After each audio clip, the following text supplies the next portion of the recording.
fix this is you begin to fix this by bringing more value to the marketplace. You learn more skills. If you have $10 an hour skills, you're going to get $10 an hour wage. If you have $100,000 a year skills, you're going to bring that $100,000 back into your nest at home.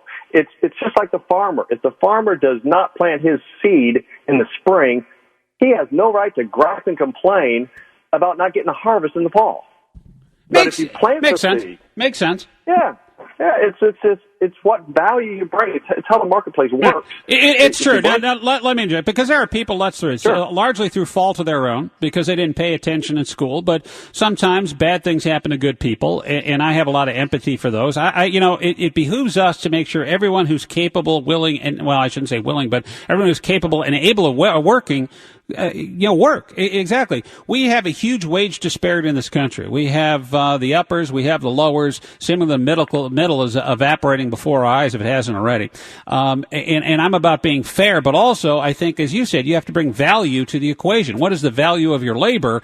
It's not what you think the world owes you in some arbitrary number. But how do we close that wage disparity that really is holding back America? Because that's the thing. We're a consumer economy, as you know, Mark Bowser.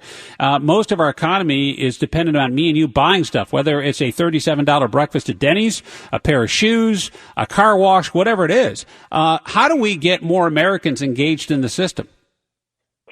I think it's, first of all, a want to be in part of the system. Right now, we have I don't want to say generation, but a lot of people who are basically saying, give me something for nothing.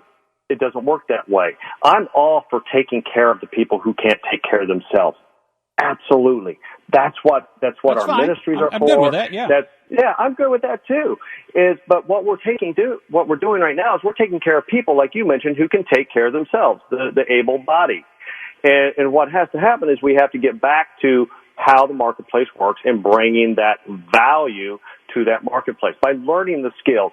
So people need to look at, okay, what is happiness to them? What is their desire in terms of job and so forth, and figure out, okay, what skills do I need? Maybe I didn't have the opportunities. Maybe I didn't go to college. Maybe I had a bad upbringing. But what do you need today? We have libraries all over the place that give you the knowledge. Abraham Lincoln didn't have the opportunities either, but he self-educated himself. And is it easy? Because I know there's people probably out there listening to me thinking I'm nuts. No, it's not easy. It never has been easy. It's called work.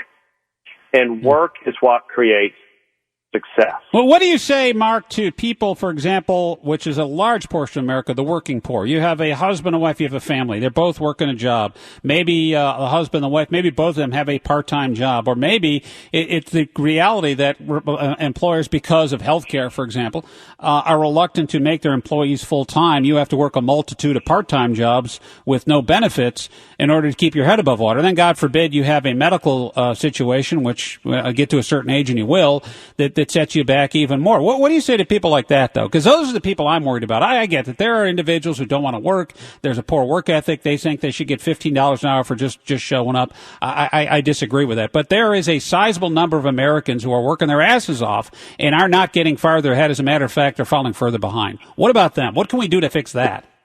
Well, that's where our insurance system, which is a mess right now, which obviously Congress is kind of debating it. They're kind of ignoring it. That's why we have to come up with a system. Obviously, Obamacare didn't work. We found that out. The insurance companies are bailing out of that like anything. So we have to come up with a new system that will be that umbrella to take care of the people who can't take care of themselves at that moment. But that's a temporary situation, we hope. The hope is that you lift the person up who's in despair, or the family who's struggling. You lift them up so they can have the pride of ownership themselves and be able to get on their own 2 feet and fly. And that's what we have to do. Instead of becoming the wings for somebody forever, we become the wings to help them fly and then teach them how to fly without the safety net. And that's what we're not doing. We don't have a system that is covering those gaps, and we don't have a system or a motivation to actually go out there and help people get the skills they need. Yeah. Now, I know that there are a lot of organizations who are going out there giving skills, and those are awesome, but we need more of them is what I say. We need more people helping people as mentors, as coaches, to help them pick up themselves to have that pursuit of happiness, as Jefferson said. And that's what he was talking about. And we're not talking about not being compassionate. We're not talking about not helping people in need. We're talking about helping everybody be lifted up.